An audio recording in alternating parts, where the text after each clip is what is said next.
Nanginginig ang aking mga kamay habang sinisindihan ko ang kandila sa harap ng litrato ni inay. 5 taon na siyang wala, ngunit ang sakit at puot ay sariwang-sariwa pa rin sa aking puso. Patawarin mo ako, inay, bulong ko, habang unti-unting lumabo ang paningin ko sa luhang nagbabanta. Kailangan kong gawin ito, para sa iyo at para sa akin. Hindi ito simpleng pagluluksa.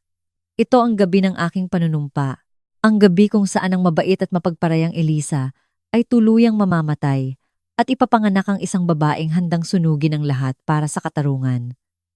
Ang akala nilang tapos na ang lahat ay simula pa lamang. Ang buong kwento ng aking lihim na paghihiganti, narito na.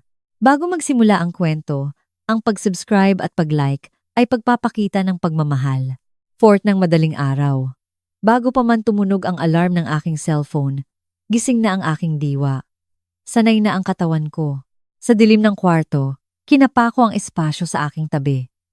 Tanging ang malamig na kumot ang sumalubong sa aking mga daliri. Hindi na naman umuwi sa aking tabi ang aking asawa kagabi. Mahal, sa bahay ni mama ako matutulog ngayong gabi. Hindi raw kasi siya makatulog. Ang boses ng aking asawa mula sa tawag niya kagabi ay umuulit-ulit sa aking isipan. Pinutol ko ang tawag ng walang imik. Para sa kanya, mas matimbang na ngayon ang kalungkutan ng kanyang ina kaysa sa aking nararamdaman. Nagtungo ako sa kusina. Hinahawi ang malamig na hangin. Hindi ko binuksan ang ilaw. Uminom ako ng isang basong maligamgam na tubig habang nakatanaw sa bintana. Bigla, naalala ko si inay. Laging gising na rin si inay sa mga oras na ito. Ang umaga ni inay ay laging nagsisimula ng 4 sa isang masikip na eskinita malapit sa palengke ng isda sa Rosario, Cavite. Ibabalot ni inay ang luma niyang scarf sa kanyang leeg at hihilahin ang kanyang kariton patungo sa bagsakan. Sa alaala ko, si inay ay laging amoy lansa. Kapag isinusuot na niya ang kanyang apron para magtinda sa kanyang pwesto, ang mga kamay niya ang unang pumapasok sa isip ko. Mga kamay na puno ng peklat mula sa hiwa ng kutsilyo sa pagkakaliskis. Mga kamay na laging magaslaw at namumula dahil sa tubig alat. At tuwing taglamig, mga kamay na bitak-bitak na parang tuyong lupa at nagdurugo. Noong bata pa ako, ikinahihiya ko ang mga kamay na iyon. Iniiwasan ko pa siyang makita sa palengke. Ngunit kailanman ay hindi nagpakita ng hinanakit si inay. Tahimik lang niyang babalutan ng itim na electrical tape ang mga sugat. Pagkatapos ng klase sa elementarya, diretso akong tumatakbo sa palengke, dala-dala ang aking bag. Ang mga kaibigan ko ay pumupunta sa mga tutorial center o sa palaruan, pero ang palaruan ko ay ang tabi ng pwesto ni inay. Elisa, dito ka maupo at gawin mo ang takdang aralin mo. Ingat ka sa mga dumadaan. Sabi ni inay habang tinuturo ang isang nakabaliktad na styrofoam box na ginawa niyang upuan para sa akin. Pagkatapos noon, babalik na siya sa pag-aasikaso ng mga customer habang isinusulat ko ang mga letra sa aking librong amoy lansa. May isang ale mula sa kabilang pwesto na mag-aabot sa akin ng mainit na sabaw ng mami. Elisa, inumin mo habang mainit. Itong si Aling Lita, ang galing talaga magpalaki ng anak, sabi ng ale. Si inay. Kahit narinig iyon ay magkukunwaring walang narinig habang nilalagay ang isda sa plastik. Anong magaling doon? Swerte na akong hindi magutom kahit masungit ang kanyang pananalita. Nakita ko ang bahagyang pamumula ng kanyang tenga. Mula noon, alam ko na iyon ang paraan niya ng pagpapakita ng pagmamahal. Namatay ang aking ama sa isang aksidente sa sasakyan noong 3 taong gulang ako.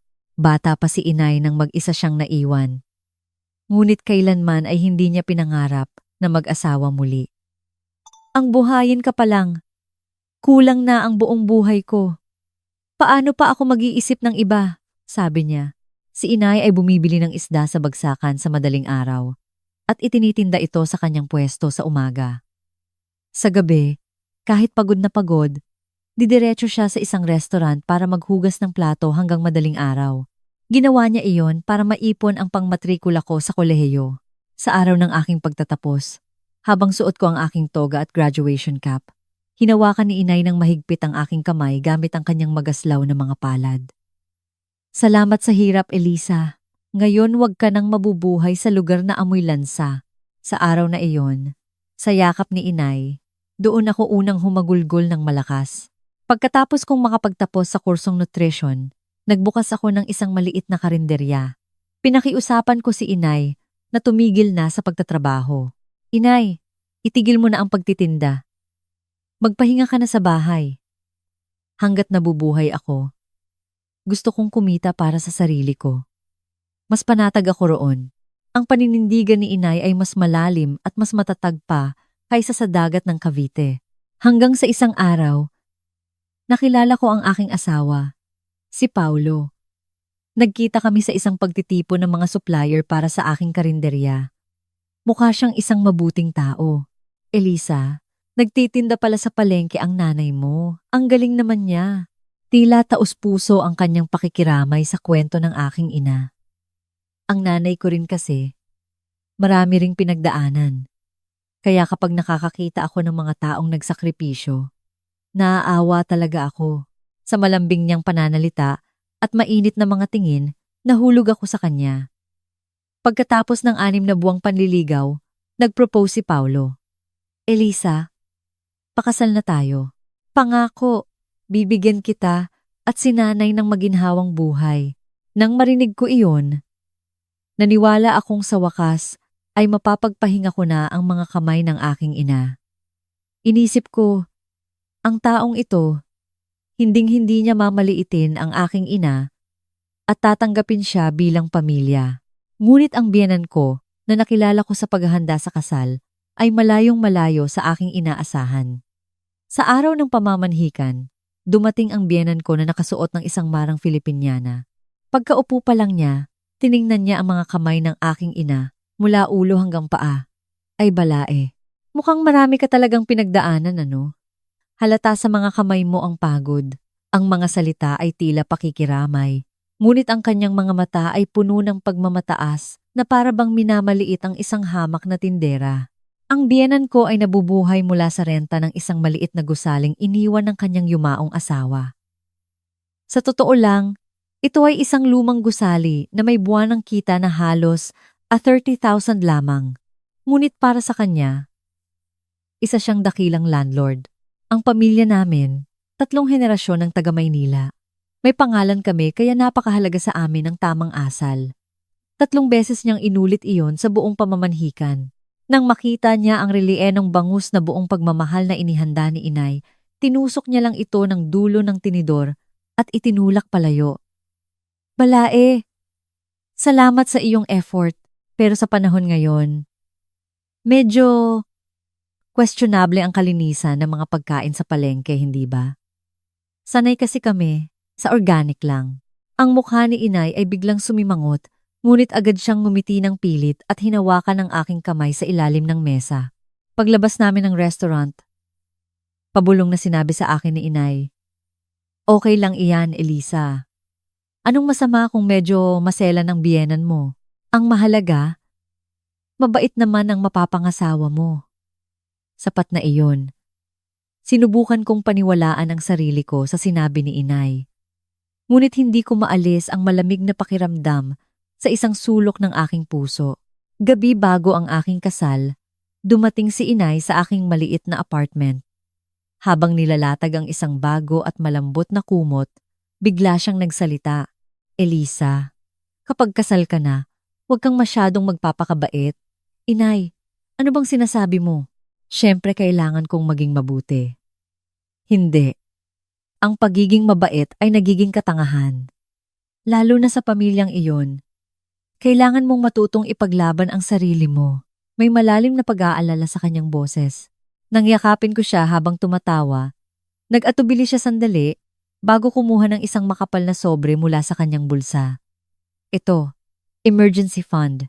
Wag na wag mong ibibigay sa asawa mo at wag mo ring ilalagay sa bangko. Itago mo sa pinakailalim ng drawer ng mga damit panloob mo. Pagbukas ko ng sobre, nakita ko ang mga lukot na 50,000. Alam na alam ko na ito ang perang pinaghirapan ni inay. Naiipon niya mula sa bawat sentimong kinita niya sa bagsakan at sa paghuhugas ng plato. Inay, bakit mo ito ibinibigay sa akin? Marami akong pera. Huwag ka nang maingay, itago mo lang. Hindi natin alam ang bukas. Kinagat ko ang aking labi para hindi maiyak sa harap niya. Ang perang iyon ay hindi lang basta salapi. Ito ang huling panangga na naglalaman ng buong buhay ng aking ina. Tila noon pa man, alam na ni inay. Alam niya kung anong klaseng tao ang gagawin nila sa akin. Kung gaano nila ako wawasakin. Ngunit hindi ko alam. O baka naman, sa ngalan ng pag-ibig, sa ngalan ng pamilya, kahit alam ko na pinili kong magbulag-bulagan, ang pinakamalaking trahedya ng aking buhay ay nagsimula sa pagtalikod ko sa nag-aalalang mga mata ni inay. Alam pala ni inay. Alam niya kung paano ako babaguhin ng pamilyang iyon. Pero ako, hindi ko alam. O siguro alam ko pero nagpanggap akong hindi. Akala ko ang pag-aasawa ay isang bagong simula sa aking buhay. Ngunit ang pinto na binuksan ko ay hindi patungo sa isang kanlungan, kundi sa isang malawak na kumunoy na unti-unting lumalamon sa akin. Pagbalik namin mula sa aming honeymoon, agad akong ipinatawag ng aking biyenan sa sala. Elisa, sa pamilyang ito may ilang mga patakaran na kailangan mong sundin. Kumuha siya ng isang maliit na notebook at inilapag sa aking harapan. Una, tuwing Sabado, anuman ang mangyari, dito kayo matutulog sa amin. Pangalawa, isang linggo bago ang piyesta, dito ka na para maghanda ng mga pagkain. Pangatlo, tuwing kaarawan ko, dapat laging purong ginto ang regalo mo. Naiintindihan mo ba? Gulat akong napatingin sa aking asawa. Si Paulo naman habang nagbabalat ng mansanas ay walang pakialam na nagsabi, Mahal, medyo makaluma lang si Mama pero mabuti naman ang puso niya. Sabi ng matanda, kaya umuo ka na lang. Naisip ko noon, siguro ganito talaga ang buhay may asawa. Ganito ko kinumbinsi ang aking sarili habang tinatahak ang daan patungo sa pagiging isang alipin na tinatawag na manugang. Ngunit ang mabuting puso ng aking biyenan ay agad na nagpakita ng tunay na kulay. Ito ang unang Pasko na kasama ko sila. Sa aking karinderya, buong puso akong nagluto ng pinakamasarap na morcon at kaldereta. Ginamit ko ang mga sikretong itinuro ni inay. Pinili ang pinakamagandang sangkap at nagpuyat para ihanda ang lahat. Maingat kong inilapag ang pagkain sa harap ng aking biyenan. Inay, ako po ang nagluto nitong kaldereta. Tikman niyo po. Kumuha ng isang piraso ang aking biyenan. Isinubo ito, at bago pa man niya ito nguyain, kumunot na ang kanyang noo. Kaya ayoko ng mga pagkain sa karinderya.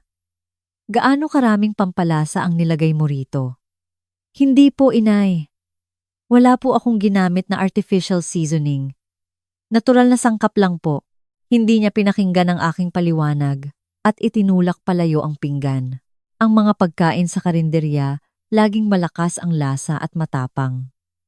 Si Paulo, mula pagkabata, sanay sa banayad at sopistikadong lasa. Pagkatapos ay inilagay niya sa gitna ng mesa ang mga pagkaing in-order niya mula sa isang restaurant. Mas masarap talaga kapag galing sa totoong restaurant, hindi ba, Paulo? Ang aking asawa, hindi man lang sinulyapan ang kaldereta na niluto ko, ay kumuha ng in-order na pagkain. Oo nga, ma. Ang sarap talaga dito. Mahal, sa susunod, huwag ka nang magpakapagod. Bumili na lang tayo. Para pakalmahin ang nag-aapoy kong dibdib, nagpunta ako sa banyo. Ang kaawa-awang refleksyon ko sa salamin ang nagtulak sa akin na ikuyom ang aking mga kamao. Ngunit paglabas ko, muli akong ngumiti ng pilit at dumiretso sa lababo para maghugas ng mga plato dahil naniwala ako iyon ang tungkulin ng isang manugang. 3 taon ng aming pagsasama, nagpadala si inay ng 10 banga ng atsara sa pamamagitan ng LBC. May hiwalay pang lalagyan para sa aking biyenan na may nakasulat pang para kay Balae. Espesyal na gawa. Dinala ko ang mahalagang atsara sa bahay ng aking biyenan. Inay! Pinadala po ni inay. Espesyal daw po itong ginawa para sa inyo. Binuksan ng aking biyenan ang takip ng lalagyan at tinakpan ang kanyang ilong. Naku! Ang tapang ng amoy ng suka. Sa palengke pa rin ba gumagawa ng atsara ang Balae ko? Dumaan ba ito sa tamang inspeksyon? Ang mga pagkain sa palengke, maraming alikabok. Nasaktan ang aking pagkatao, ngunit tiniis ko. Makalipas ang ilang araw, lumapit sa akin ang hipag kong si Jessica at bumulong, "Ate, pasensya na. Pagkaalis mo, itinapon lahat ni Mama yung atsara sa basurahan." "Ano? Tinapon niya lahat?" "Oo, nandidiri daw siya sa atsara galing palengke. Alam mo naman si Mama, medyo maarte. Huwag mo na lang pansinin." Nang marinig ko iyon, may tila naputol sa loob ko. Sa araw na iyon, unang nag-ugat ng malalim sa aking puso ang galit. Kinagabihan, tumawag si Inay. "Elisa, natanggap mo ba yung atsara? Nagustuhan ba ng balae mo?" Nanikip ang aking lalamunan at hindi ko masabi ang totoo. "Opo, Inay." Sabi ni Inay, tamang-tama daw po ang timpla. Ang sarap daw po. Nagpapasalamat po siya. Pagkatapos ng tawag, napaupo ako sa sahig at matagal na umiyak. Ang katotohanang ang pagmamahal na inihalo ng magaslaw na kamay ni Inay ay napunta sa basurahan, ay sumaksak sa aking puso. 5 taon ng aming kasal, nagsimulang lumampas sa linya ang mga kalupitan ng aking biyenan. Nang papalapit na ang piyesta, siya na mismo ang nag-imbita kay Inay. "Balae, nag-iisa ka lang naman doon. Kaya punta ka rito at tulungan mo kaming maghanda." Si Inay, dahil sa kagustuhang tulungan ako, ay pumunta sa Maynila. Ngunit hindi siya tinrato ng aking biyenan bilang bisita. Nakaupo lang ito sa sofa, nanonood ng TV at naguutos. "Balae, parang nasusunog na yung ginagawa mo. Hinaan mo ang apoy. Timplahan mo pa yung gulay para mas malasa." Si Inay, basang-basa sa pawis, ang nagluto at naghugas ng mga plato. Minsan paglabas ni Inay sa banyo, sinabi ng biyenan ko, "Ay balae, pagkatapos mong gumamit ng banyo, itapon mo naman ang basura. Ang kalinisan ay buhay sa bahay na ito." Nagulat si Inay, pero tahimik niyang kinuha ang basura. Nang magalit ako at tanungin si Inay, "Inay, bakit ka nagpapaganyan? Bakit mo ginawa iyon?" "Elisa, para maging komportable ka, kailangan kong magtiis. Kailangan kong maging mabuti sa biyenan mo para hindi kanya apihin." Nang marinig ko iyon, ang aking puso ay nadurog sa bigat ng konsensya. Kinasuklaman ko ang aking sarili sa pagkaladkad sa aking mahal na ina sa impyernong ito. 6 na taon, sa wakas ay dumating ang pinakahihintay kong biyaya, ngunit hindi ipinagkaloob sa akin ng langit ang kaligayahan. Sa 2 linggo, nawala ang aming anak. Habang nakahiga ako sa kama ng ospital, wala sa tabi ko ang aking asawa. "Mahal, may importante akong meeting sa opisina. Kailangan kong umalis." "Okay ka lang, di ba? Pwede naman nating subukan ulit." Isang malamig na salita lang ang binitawan niya at umalis na. Kinagabihan, dumalaw ang biyenan ko. Halos iba to sa akin ng isang basket ng prutas. "Elisa, siguro dahil sa nanay mong laging nabababad sa lamig at pagod sa palengke, ano? Ang hina ng katawan mo. Sa pamilya namin lahat magaling magbuntis. Baka ikaw ang may problema." Ginamit ko ang kamay kong may dextrose para takpan ang aking mukha ng kumot. Sa ilalim ng madilim na kumot, tahimik akong humikbi. Si Paulo ay hindi masamang tao. Duwag lang siya. Sa tuwing may problema, lagi niyang sinasabi, "Ganyan lang talaga si Mama. Intindihin mo na lang." Bilang paraan ng pagtakas, noon ko napagtanto, hinding-hindi ako kakampihan ng lalaking ito. Ang tanging lugar kung saan ako nakakahinga ng maluwag ay ang aking karinderya sa palengke, ang kusina ni Inay. Kahit maliit lang, marami akong suki na nakakakilala sa aking luto, kaya't ang aking buwanang kita ay umaabot sa 70,000 hanggang 80,000. Sa totoo lang, ang aming pamilya ay nabubuhay sa kita ko. Ang sweldo ni Paulo na lawang 50,000 ay halos napupunta lahat sa allowance ng kanyang ina at sa mga gastusin ng kanilang pamilya. Ako ang sumasagot sa upa sa bahay at lahat ng gastusin. Pero hindi ako nagreklamo. Ako naman ang kumikita, ako ang gumagastos. Kailangan kong suportahan ang asawa ko. Ganitong klaseng katangahan ang ipinaniwala ko sa aking sarili. Ngunit hindi ko akalain na ang karinderyang ito ang magiging huling muog ko. Sa loob ng 7 mahahabang taon, naniwala ako. Kung magtitiis ako, kung gagalingan ko pa, darating ang araw na magiging maayos ang lahat.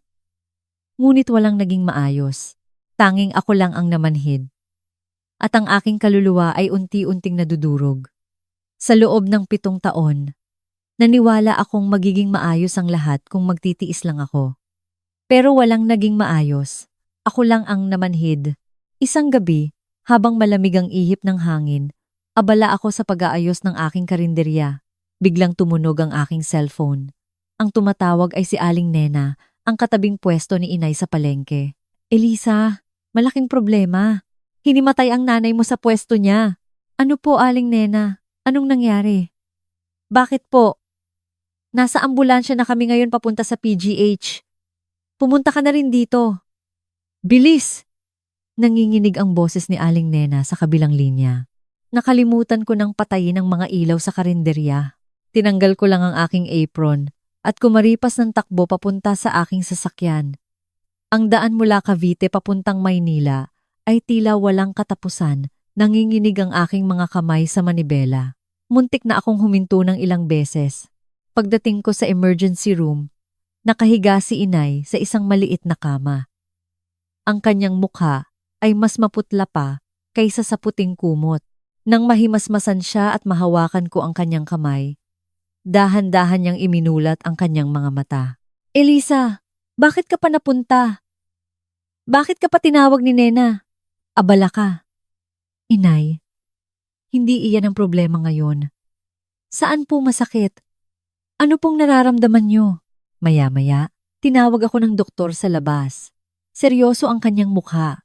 Kailangan ninyong maging matatag. May nakita kaming bukol sa atay ng inyong ina. Malaki na ito. Kailangan pa ng masusing pagsusuri. Pero sa ngayon, hindi maganda ang kanyang kalagayan. Nang marinig ko iyon, nanlambot ang aking mga tuhod at napaupo ako sa sahig.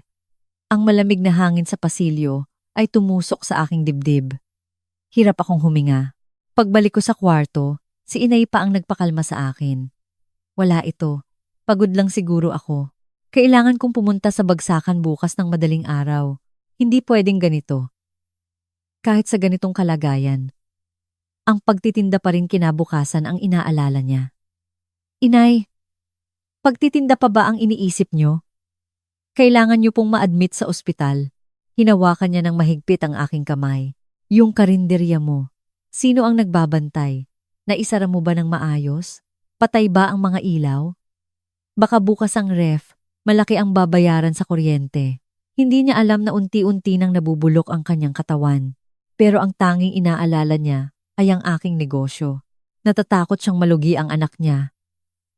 Kaya't hindi siya nagpakita ng anumang sakit. Ang resulta ng mga pagsusuri ay malagim. Stage 3. Liver cancer. Nasa masamang pwesto ang bukol kaya mababa ang tsansa ng tagumpay ng operasyon. Kailangan ng simulan agad ang chemotherapy. Ang tinatayang gastos ay aabot sa daan-daang libong piso. Umupo ako sa tabi ng kama ni Inay at matigas na sinabi, Inay, magpa-opera tayo. Magpakemo ka. Huwag mong isipin ang pera. May ipon ako. Kahit maubos pa iyon, okay lang. Pero matigas siyang umiling. Hindi pwede. Alam mo kung gaano kahirap kitain ang perang iyon. Inipon mo iyon. Para palakihin ang karinderya mo. Sapat na ang naitagal ko sa mundong ito. Bakit pa natin sasayangin ang pera sa isang matandang malapit ng mamatay? Itabi mo iyan para sa kinabukasan nyo. Sa unang pagkakataon, sumigaw ako na parang bata sa harap ni Inay. Inay, huwag niyo namang sabihin iyan. Paano ako mabubuhay nang wala kayo? Anong silbi ng pera kung wala na kayo? Ano pang magpapasaya sa akin? Tahimik akong tiningnan ni Inay at hinaplos ng kanyang magaslaw na kamay ang aking buhok at tahimik, kasabay ko siyang lumuha. Pag-uwi ko, sinabi ko kay Paulo ang lahat. Paus na ang aking boses. Mahal, may cancer si Inay. Stage 3. Baka hindi muna ako makapag-asikaso sa bahay dahil sa gastos sa ospital at pag-aalaga. Kailangan ko ring kontrolin ang pera ng karinderya. Ang unang sinabi niya ay hindi pakikiramay. Ganun ba? Malaking problema nga iyan. Pero, ganoon ba talaga kamahal ang chemo? Matanda na rin naman si nanay. Hindi ba't parang pinapahirapan lang siya? Wala bang ibang paraan, tulad ng mga herbal o faith healing? Hindi ako makapaniwala sa narinig ko. Faith sa isang pasyenteng may stage 3 cancer. Ang lamig ng kanyang boses na tila nang hihinayang sa gagastusin ay nagpatindig ng aking mga balahibo. Mas malala ang reaksyon ng aking biyenan. Nang malaman niya ang balita mula kay Paulo, tumawag siya sa akin. Elisa, narinig ko ang tungkol sa nanay mo. Nakakalungkot naman. Opo, inay. Ang bigat po sa dibdib. Oo, naiintindihan ko. Pero Elisa, huwag mong masamain ang sasabihin ko.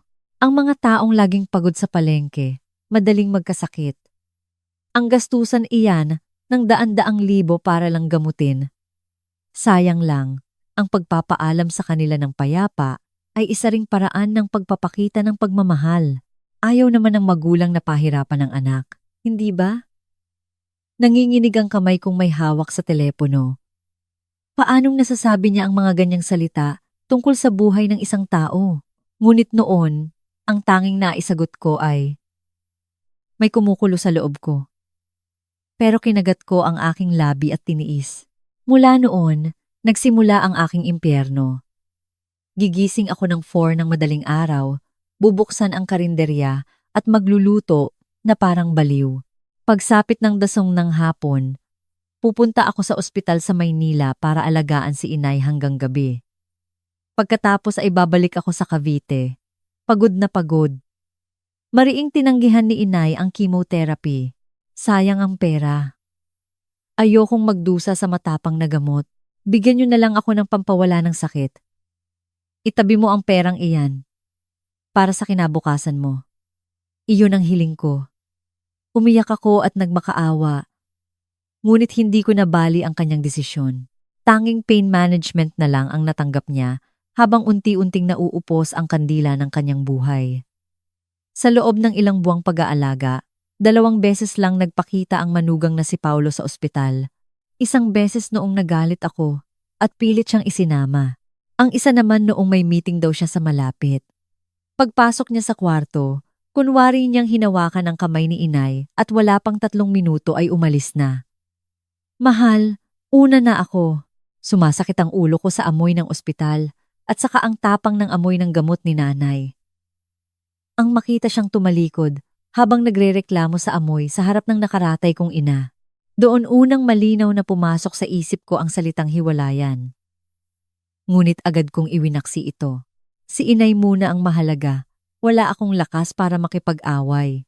Isang hapon habang lumalala ang kalagayan ni inay, tumawag ang aking biyanan. Elisa, sobrang sakit na ng likod ko.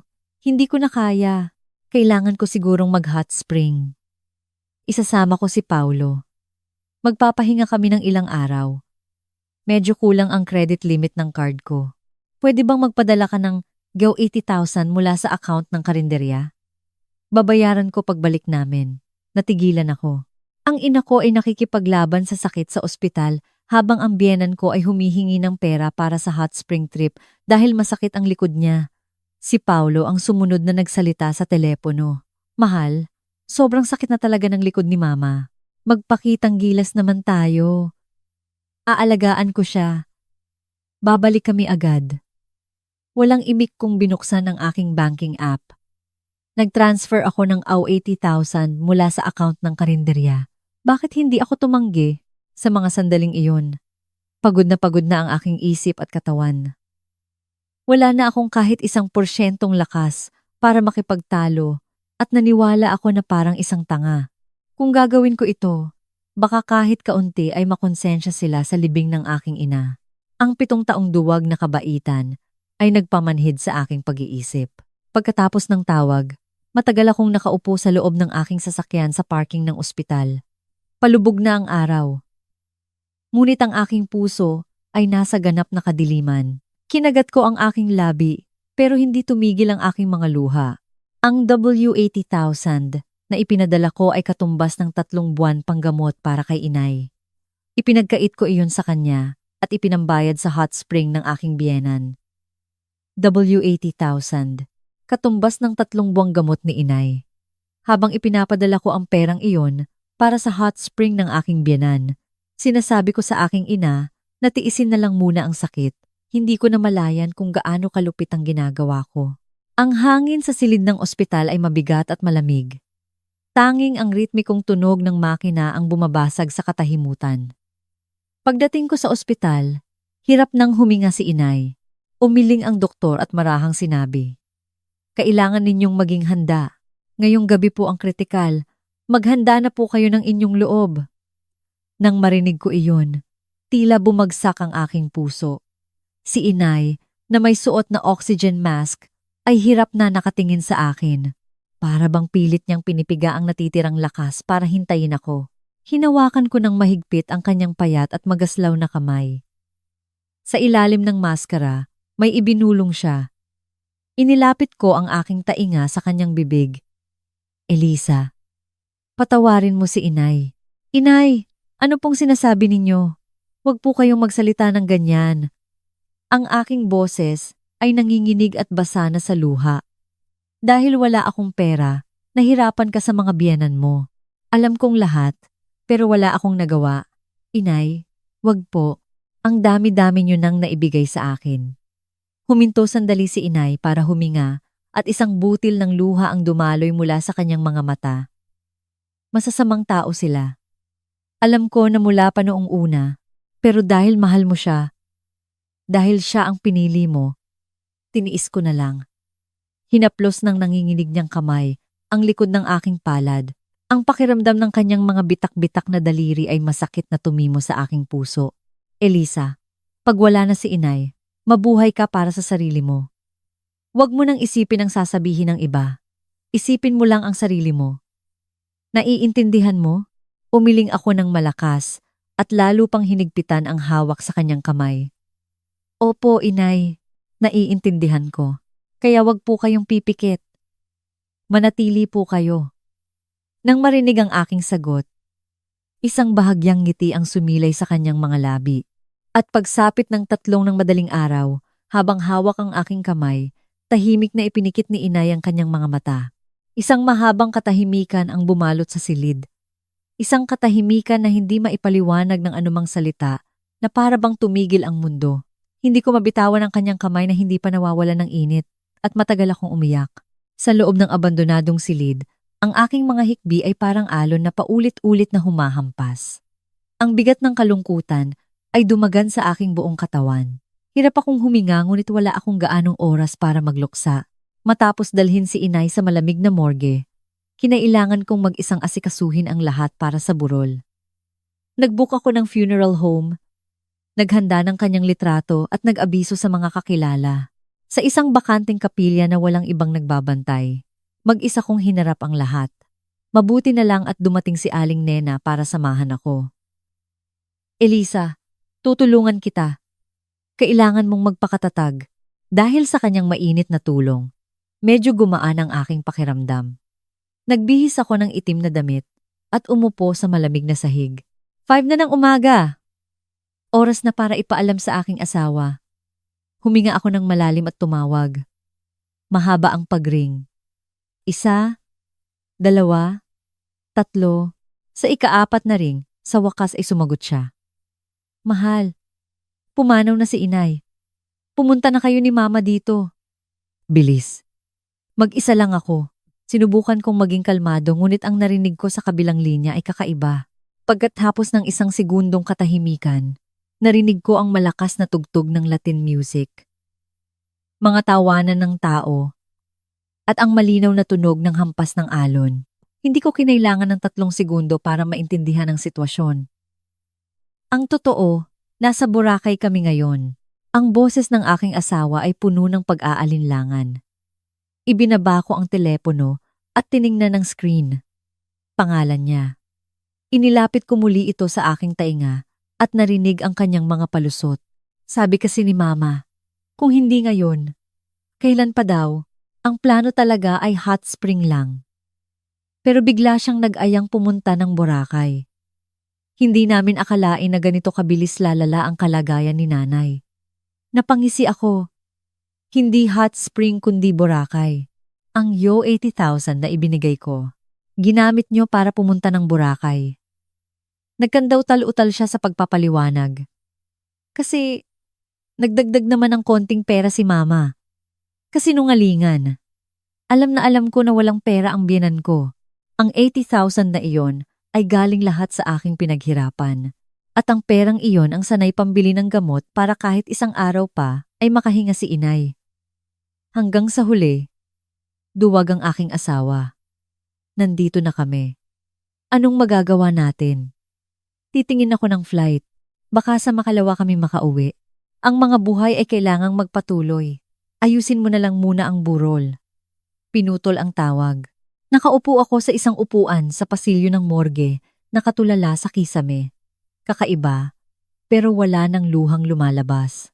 Ang kalungkutan ay lumagpas na sa sukdulan at sa lugar nito. Isang malamig na determinasyon ang pumalit. Ang apoy ng pagtataksil ay tahimik na nagsimulang mag-alab sa kaibuturan ng aking puso. Sa kapilya, nakasabit na ang litrato ni inay. Kinuha ko ito. 3 taon na ang nakalipas, noong kaarawan niya. Pilit ang kanyang ngiti, pero ang kanyang mga mata ay masayang-masaya.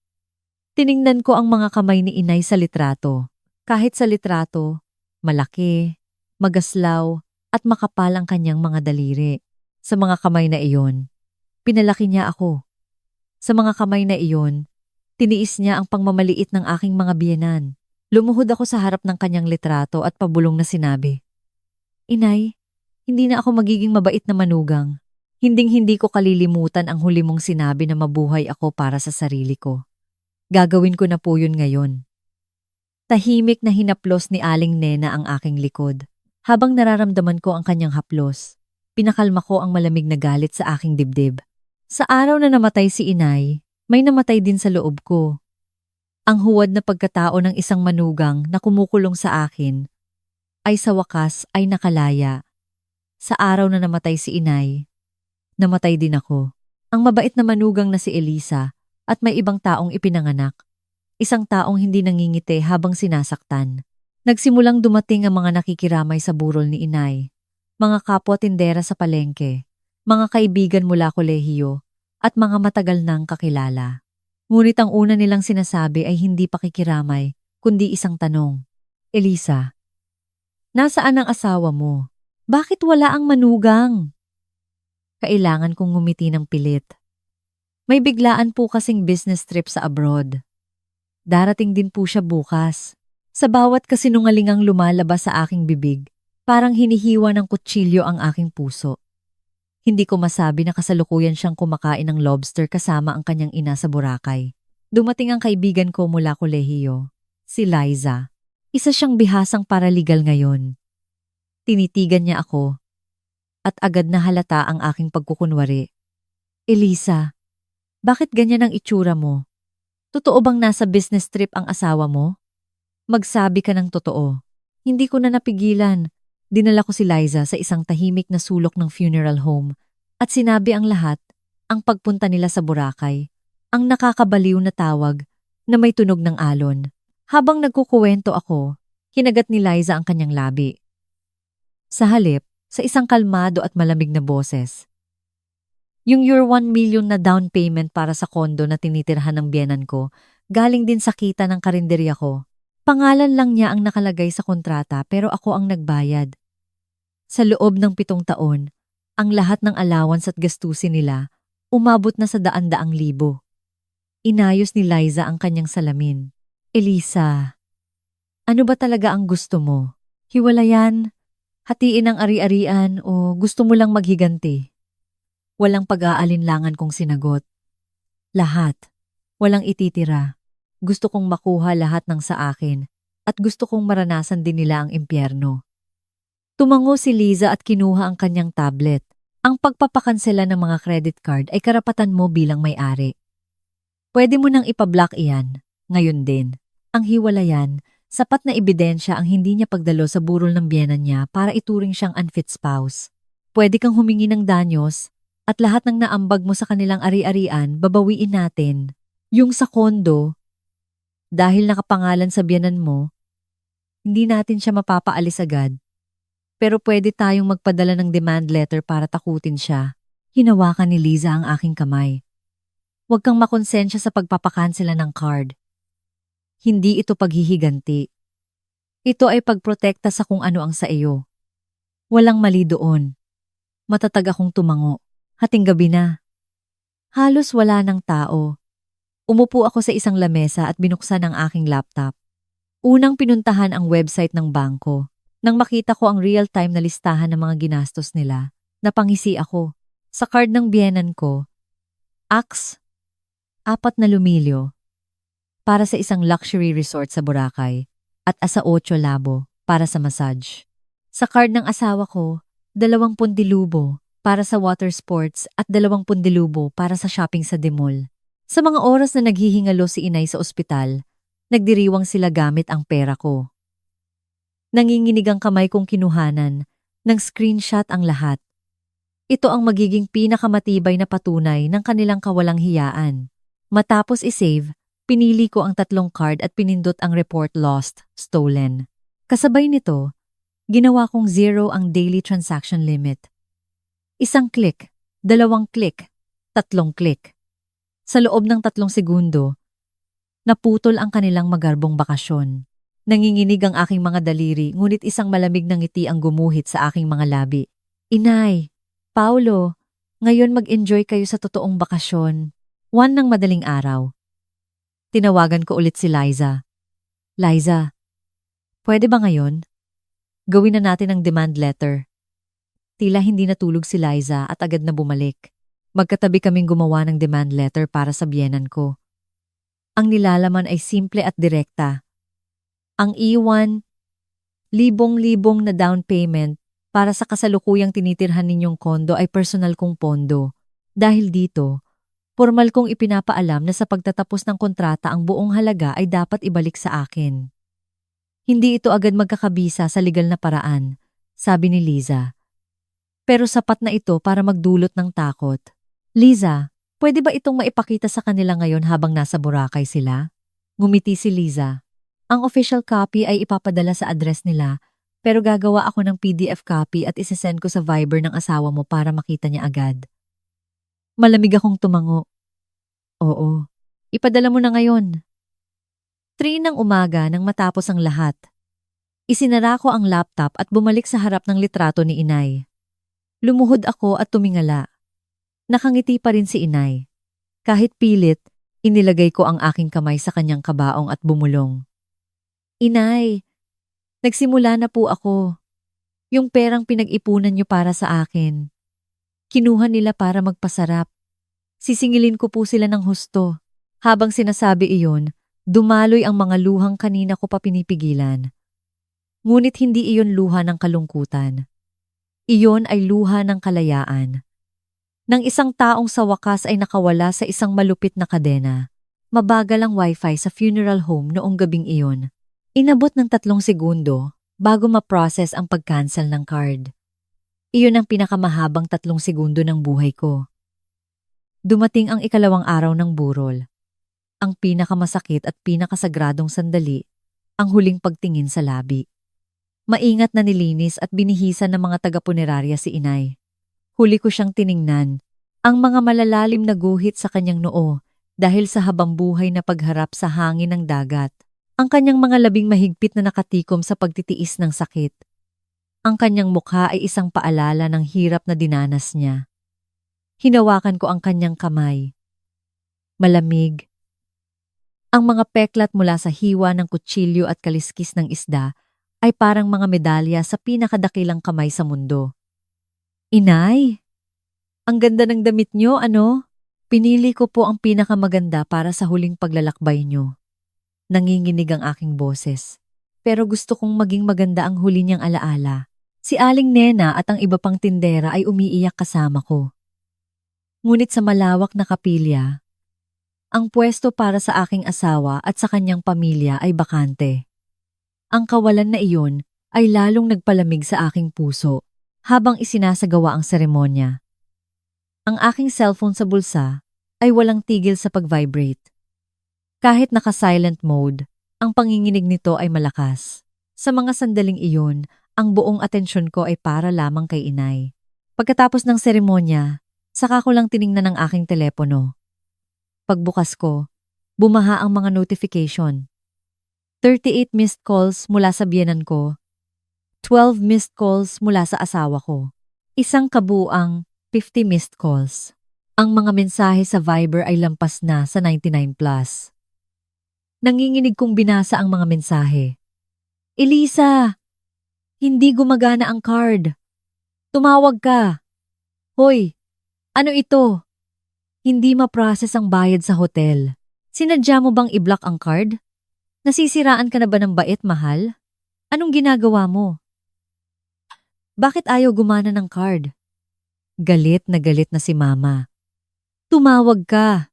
Hoy babae, kapag hindi ka sumagot, patay ka sa akin pag uwi mo sa Pilipinas. Ayusin mo ito.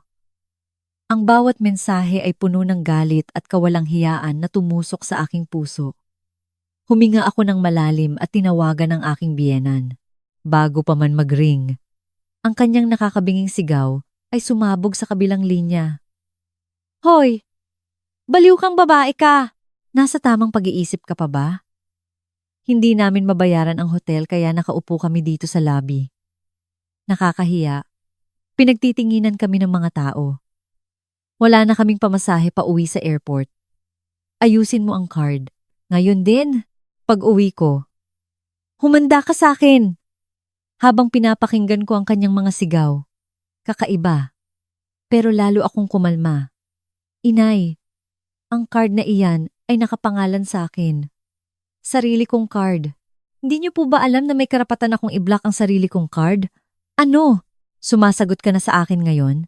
Ginawa mo kaming pulubi dito sa ibang lugar tapos ganyan ka sasagot? Sa isang mahinahon ngunit matigas na boses, nagpatuloy ako. Inay, namatay po ang nanay ko kahapon. Alam niyo po ba iyon? Yung 80,000 na kinuha niyo para daw sa hot spring niyo dahil masakit ang likod niyo? Alam niyo po ba kung anong klaseng pera iyon? Tiniis ng nanay ko ang sakit hanggang sa huli dahil nang hinayang siya sa perang iyon. Pero kayo, ginamit niyo para kumain ng lobster sa Boracay. Natigilan sandali ang biyenan ko, pero lalo pa siyang sumigaw. Hindi iyan ang mahalaga ngayon. Malapit na kaming mapalaya sa kalsada. Ibalik mo ang pera ko. Ang dami mo pang sinasabi. Ayusin mo na ito. Napangisi ako at binitawan ang aking huling salita. Inay, ginamit ko na po ang perang iyon para sa huling habilin ng nanay ko. Bahala na kayong maghugas ng plato o mamalimos diyan para makauwi. Hindi niyo na ako manugang. Pagkasabi ko noon, pinutol ko na ang tawag. Nanginginig ang aking kamay ngunit wala akong kahit katiting na pagsisisi. Makalipas ang kalahating oras, si Paulo naman ang tumawag. Matagal ko itong tinitigan bago sagutin. Elisa, ano ba naman ito? Nagwawala na si mama dito. Alam mo namang hindi ko magamit ang credit card ko abroad. Ang kanyang boses ay puno ng duwag na pagmamadali. Malamig kong tinanong, Hoy, namatay ang nanay ko kahapon. Alam ko. Sinabi ko ng sorry, di ba? Sorry talaga. Pero mahal, ang importante ngayon baka maging palaboy si mama dito. Pinigilan ko ang galit na kumukulo sa aking dibdib. Ano ang importante? Mas importante pa ba ang bayarin niyo sa hotel kaysa sa burol ng nanay ko? Natahimik sandali si Paulo at pabulong na nagsalita. Elisa, pag uwi ko, ipapaliwanag ko ang lahat. Magmamakaawa ako. Pakiusap. Ayusin mo lang ang card. Paulo, pag uwi mo, hindi paliwanag ang haharapin mo kundi ang divorce papers na ipapadala ng korte. Ano? Elisa, teka lang. Hindi ko na siya pinatapos at pinutol ang tawag. Matagal kong tinitigan ang litrato ni Inay. Inay, tama po ba ang ginagawa ko? Hindi na po ako magpapakatanga. Sa mga oras na iyon sa Boracay, siguradong impyerno ang nangyayari. Ang kwentong narinig ko mula kay Liza ay nakakasuklam. 2 oras daw silang nakaupo sa lobby ng hotel.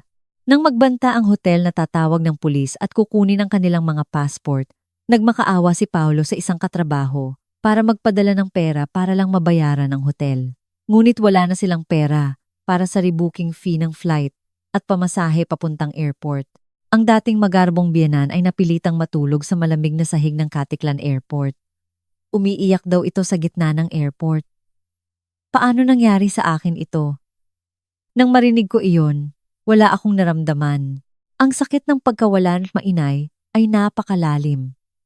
Kaya't ang kanilang paghihirap ay parang isang malayong biro na lamang.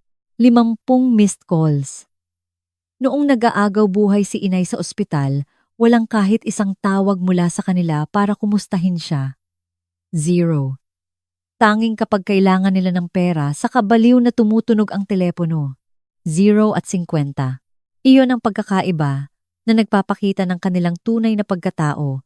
At ngayon, nagpasya na akong tuluyan ng kumawala sa mga numerong iyon. 50 missed calls. Noong may sakit si inay, 0 ang tawag nila. 0 at 50. Iyon sila. Ang gabi sa funeral home, matapos umalis ang lahat ng nakikiramay, ay napakatahimik. Sa ilalim ng malamig na ilaw, tanging ang litrato ni inay ang nagniningning. Ang amoy ng bulaklak at nasusunog na insenso ay tumatago sa aking ilong. Tinitigan ko ang isang mangkok ng kanin at isang baso ng tubig na inalay sa harap ng kanyang kabaong. Inay, hindi ka ba gutom? Noong nagtitinda ka, hindi ka man lang makakain sa tamang oras. Dito, walang aabala sa iyo kaya kumain ka ng marami. Mag-isa akong nakaupo, kinakausap si inay na parang nandoon lang siya. Parang isang panalangin o isang huling pagsisisi. Inay, kanina sinabihan ko ang biyanan ko ng masasakit na salita. Sinigawan ko siya na hindi na niya ako manugang. Kung narinig niyo iyon, ano po kaya ang sasabihin niyo? Sasabihin niyo po kayang tama iyan at hahawakan ang kamay ko? O mag-aalala kayo at sasabihin, wag naman ganoon. Habang iniisip ang mga tanong na walang sagot, isa-isa kong binalikan ng mga alaala. Naalala ko ang unang Pasko pagkatapos naming ikasal. Maagang dumating si inay sa bahay ng biyenan ko para tumulong. Pero imbes na salubungin siya ng maayos, inabutan siya ng biyenan ko ng isang maruming basahan. Ay balae, nandyan ka na pala. Pakilinis naman nitong basahan. Ang sebo hindi matanggal. Walang pag-aatubiling kinuha ni inay ang basahan at nagpunta sa lababo. Ako naman, abala sa pagluluto, ay nakita lang ang kanyang likod. Maya-maya nakita ko si inay sa may pintuan. Nahiwa lang ako ng sibuyas. Bumalik ka na doon, baka masunog ang niluluto mo.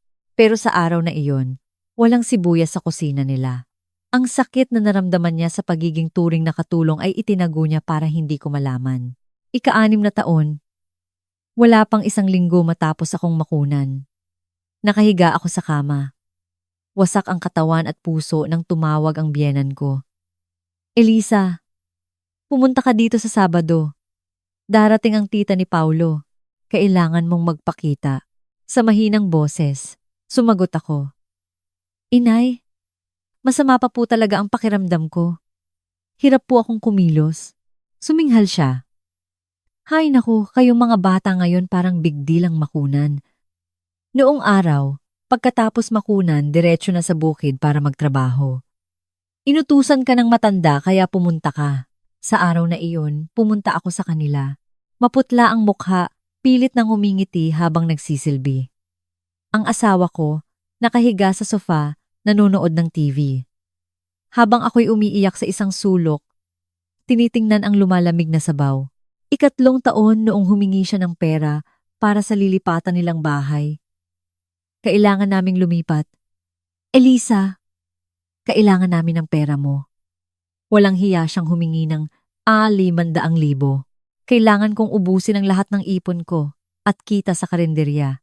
Sinabi pa ng asawa ko, Mahal, sabi ni Mama, babayaran niya kapag nagkapera siya. Huwag na tayong gumawa ng kasulatan, baka magtampo pa.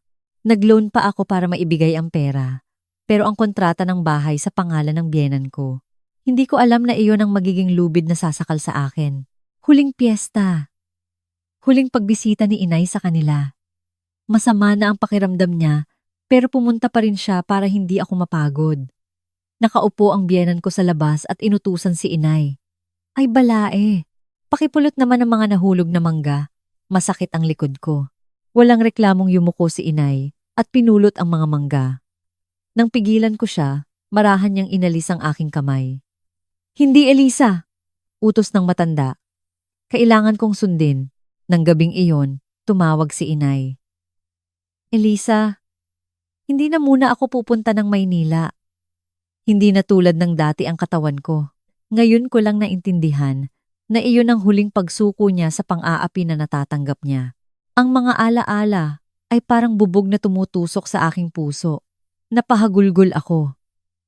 Ngunit ang pag-iyak na iyon ay hindi dahil sa kawalan ng pag-asa kundi simula ng isang matatag na desisyon. Sa loob ng 7 taon, naniwala akong ang pagtitiis ay isang kabutihan. Kinamuhian ko ang aking sarili sa pagpapahintulot na danasin ni inay ang lahat ng iyon. Ang aking konsensya ay naging galit. Sana mas maaga akong nagising. Ang pagpapapulot sa inyo ng mangga at pagpapalinis ng basahan. Sisingilin ko po silang lahat. Ang bawat sakit na dinanas nyo, babawiin ko. Hindi ito simpleng paghihiganti. Ito ang huli kong pagmamahal at pagprotekta sa isang inang inalay ang buong buhay para sa kanyang anak. Noong gabing iyon, kinausap ko si inay ng matagal. Sinabi ko lahat ng hindi ko nasabi noong nabubuhay pa siya. Walang sagot. Pero tila lalong tumindi ang bango ng mga bulaklak na para bang nakikinig siya. Nakikinig po kayo, di ba, inay? Hindi na po ako magpapakatanga. Sa malamig na sahig ng funeral home, habang dama ang pagmamahal ni inay, naghanda akong harapin ang bukas. Noong gabing iyon, kinausap ko si inay ng pinakamatagal. Sinabi ko lahat. Walang sagot, pero lumakas ang amoy ng bulaklak. Alam kong nakikinig siya. Dumating ang umaga ng huling pamamaalam. Malamig ang hangin ngunit kalmado ang aking puso. Inayos ko ang aking damit sa harap ng salamin. Mula sa ilalim ng aking drawer, kinuha ko ang isang lumang sobre, ang emergency fund na ibinigay ni inay. Hinaplos ko ang mga natitirang iling 50,000. Inay, dadalhin ko po ito. Para po kasing kasama ko kayo kapag hawak ko ito. Itinago ko ito sa bulsa malapit sa aking puso. Sa labas, nagtipon na ang mga tao para sa libing. Si Aling Nena, si Liza, at ang iba pang nakikiramay. Lumuhod ako sa harap ng kabaong ni inay para sa huling paggalang. Inay, aalis na po talaga kayo. Marami pong salamat sa lahat. Habang nakayuko ako, may nagkagulo sa may pasukan. Isang lalaki. Ang asawa ko. Magulo ang kanyang itsura. Mukhang puyat, may balbas, at gusot ang damit. Walang dalang kahit ano. Tumakbo siya papalapit sa akin. Siya lang mag-isa, walang biyenan. Siguro'y nakahanap siya ng paraan para makauwi agad. Elisa, mahal, patawarin mo ako. Alam kong nagkasala ako pero nandito na ako. Tinitigan ko lang siya. Walang galit, walang tuwa. Parang isang basurang nakakalat sa daan. Nandito ka na pala. Sa maikli kong sagot, natigilan siya. Tinalikuran ko siya at nagpatuloy sa seremonya. Nakatayo lang siya sa likod, suot pa rin ang damit niya mula sa biyahe. Nang yumuko siya para magbigay galang, ang matatalim na tingin ng mga tagapalengke ay tumusok sa kanyang likod. Napayuko na lang siya sa hiya. Sa sasakyan papuntang sementeryo, magkasama kami. Tahimik. Mahal. Yung sa card. Nagulat lang kami. Biglang hindi gumana kaya nataranta si mama. Tumingin ako sa labas. Tungkol ba sa card ang pag-uusapan natin ngayon? Hindi. Hindi. Sorry talaga. Dahil wala ako noong pumanaw si nanay. Naging makitid ang isip ko. Ang kanyang paumanhin ay walang saysay. Sabi mo, ang mga buhay ay kailangang magpatuloy. Tama ka. Kaya ngayon, magpapatuloy na ako sa buhay ko. Ang kalmado kong boses ay tila mas nakakatakot para sa kanya. Anong ibig mong sabihin? Malalaman mo pag-uwi natin. Hindi ko na siya tiningnan. Bakas na sa mukha niya ang takot. Sa krematorium. Habang tinutupok ng apoy ang labi ni inay, parang sinusunog din ang puso ko.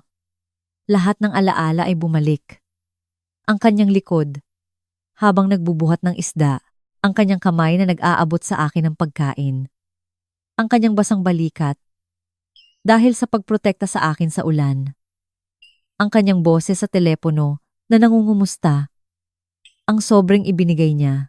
Ang buong buhay ni inay ay nagiging abo at umaakyat sa langit. Inay, hindi na po kayo masasaktan diyan. Magsuot po kayo ng gloves ha. Maglagay po kayo ng lotion. Iyon ang huli kong paalam. Pagkatapos, ang dating pagmamahal na iyon ay naging isang maliit na urna na puno ng abo. Isang pag-ibig na kasya na sa aking mga braso. Niyakap ko ito ng mahigpit. Mainit pa. Parang huling yakap ni inay. Mahal. Mabigat ba? Ako na ang magdadala. Sabi ni Paulo. Hindi. Ako ang magdadala. Ayokong ipahawak ang nanay ko sa mga kamay mo. Tinitigan ko siya ng diretsyo. Nanginginig ang kanyang mga mata. Pag-uwi natin, may pag-uusapan tayo. Pero araw ito ni inay. Kaya mamaya na. Manahimik ka muna at sumunod ka na lang. Ang kanyang mukha ay puno na ng takot. Pagkatapos ng libing, magkaiba kami ng sinakyang sasakyan. Tinawagan ko si Liza. Liza, handa na ba ang divorce papers?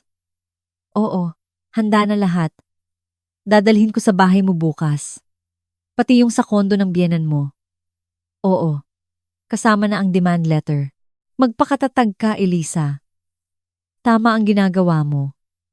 Oo, parang tinutulungan ako ni inay. Hindi na ako natatakot. Ibinaba ko ang telepono at tiningnan ang urna sa tabi ko. Inay, uuwi na po tayo. Aalisin na natin ang lahat ng basura sa bahay. Maganda ang paglubog ng araw noong pauwi kami.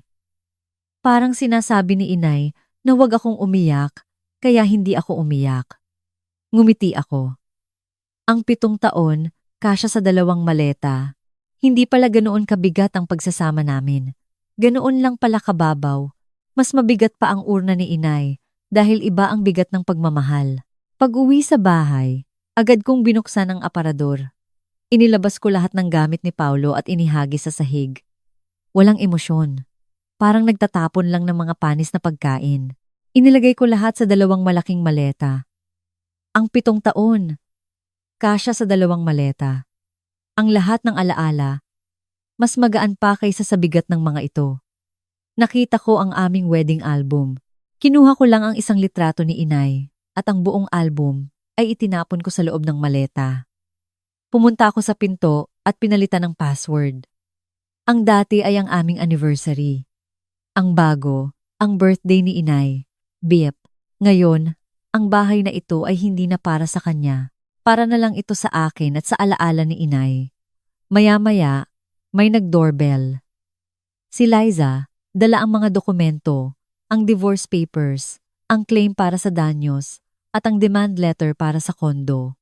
Malinaw ang grounds for divorce, pag-abandona at financial abuse. Humihingi tayo ng year 1,000,000 na danyos. Bukod pa sa hatian ng ari-arian, yung sa kondo. May matibay tayong ebidensya kaya makukuha natin. Kung hindi nila ibibigay, ipapa-freeze natin ang assets nila. Kinuha ko ang ballpen at walang panginginig na pumirma. Matapos umalis si Liza, dinala ko ang mga maleta ni Paulo sa labas ng pinto. Ipinatong ko sa ibabaw ang mga dokumento. Nagdikit ako ng isang post-it. Pinalitan ko na ang password. Huwag kang pumasok. Basahin mo ang mga papel at saka ka tumawag. Gumaan ang pakiramdam ko. Ito na ang deklarasyon ng aking kalayaan. Kinagabihan, nag-vibrate ang telepono ko.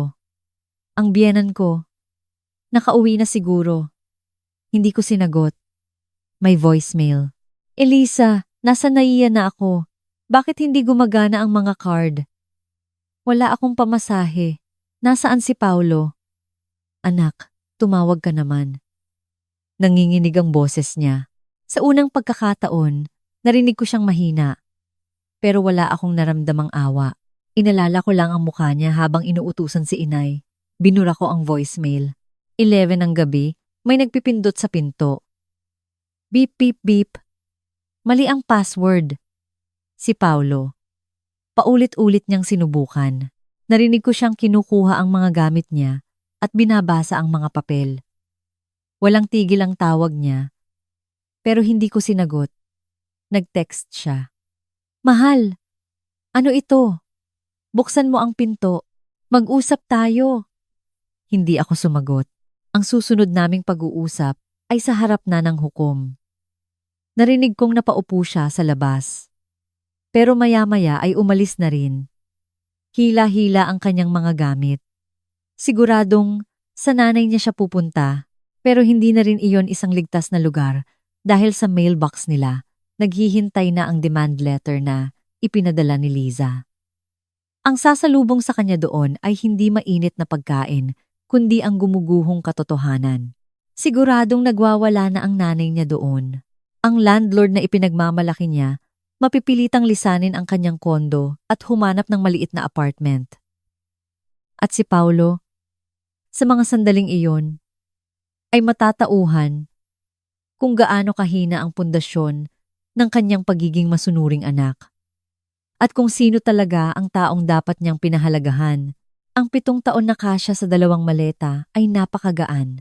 Mas mabigat pa ang maliit na urna ni inay dahil iyon ang bigat ng pagmamahal. At ngayon, itatapon ko na ang mga magagaan na bagay at yayakapin ang bigat na iniwan ni inay para muling tumayo. Lumipas ang 6 na buwan. Ang mga aninong dumagan sa akin ay unti-unti nang nawala. Ang laban sa korte ay naging mabilis. Nagmakaawa pa rin si Paulo. Mahal, patawarin mo na ako. Magsimula tayo ulit. Ngunit iniharap ko sa hukom ang lahat ng ebidensya. Ang mga gastos nila sa Boracay. Ang mga bank transfer sa loob ng 7 taon. At ang patunay na ako ang nagbayad sa kondo. Pumanig sa akin ang korte. Pinal na ang diborsyo at nakatanggap ako ng 1 milyong na danyos. Sa hatian ng ari-arian, kinilala ang malaki kong kontribusyon at ang pinakamasarap sa hiwalay na kaso, ipinag-utos ng korte na ibalik sa akin ang buong 1,000 na down payment sa kondo. Ang biyenan ko, napilitang umalis sa kanyang magandang kondo at lumipat sa isang maliit at murang apartment. Ang kanyang pagmamalaki ay nadurog. Si Paulo naman, nag-resign sa trabaho at nagtago. Isang madaling araw, nakatanggap ako ng mahabang text mula sa kanya. Elisa, kasalanan ko ang lahat. Naging masama akong asawa sa iyo at sa nanay mo. Patawad. Tinitigan ko ang text. Wala akong naramdamang galit o pagpapatawad. Parang isang lumang dyaryo na lang siya. Pagkatapos ng lahat, isinara ko na ang aking minamahal na karinderya. Dumating ang mga suki ko. Saan ka na pupunta, Elisa? Ngumiti ako. Magpapahinga na po muna ako.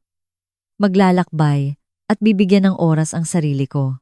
Habang tinatanggal ang signboard, hindi ako naiyak dahil alam kong hindi ito katapusan kundi isang bagong simula. Pumunta ako sa isang maliit at tahimik na bayan sa Tagaytay.